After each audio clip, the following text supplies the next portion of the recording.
People tend to have all sorts of hobbies to pass their time. Sports, learning different languages, photography, the list could go on forever. But in my case, I really like books.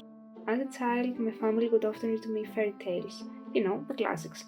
Cinderella, Pinocchio, the one where a child breaks into a random house and starts using the family's items. It sounds like a normal fairy tale, I'm sure, and many others. I really enjoyed listening to the stories, and even though I preferred toys over books, I treasured and treated them as best as I could.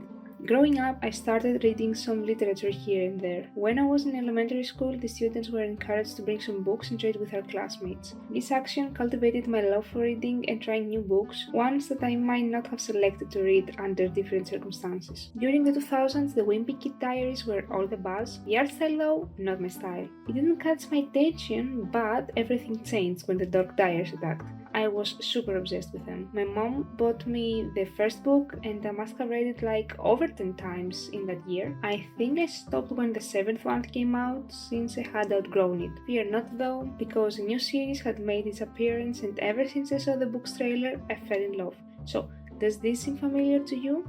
No, okay. I get it, let me fix it. Now?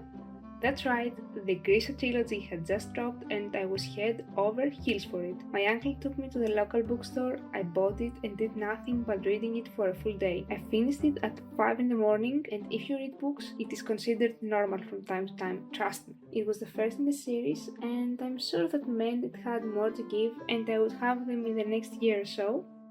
No.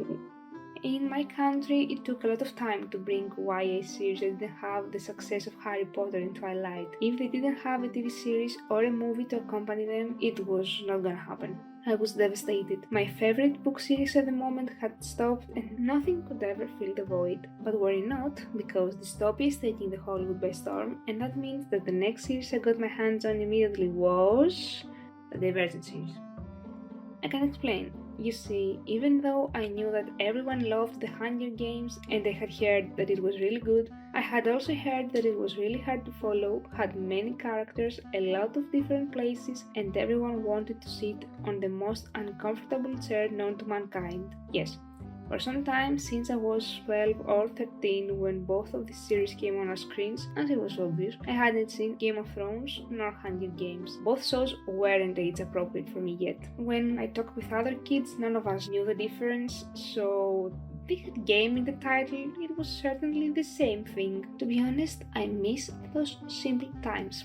Anyway, Divergent was considered much more tame, so I watched the movie alongside some friends at the cinema. I liked it and started reading the series, which I had finished before the third one came out. To keep it simple, I liked Insurgent well enough, and as most people, I was really disappointed with the legend. I hated the ending. Although my love for the series diminished as the books went on, and I can see the problems with Divergent, the book will always hold a special place in my heart. When I was older, I saw the Hunger Games and read the books. They didn't have the same grip as Divergent did on me, as far as the books go, but I really like the movies, especially Catching Fire. I would really like to reread them. I think I will better understand them and appreciate them more now that I'm older. During high school, I didn't read as much.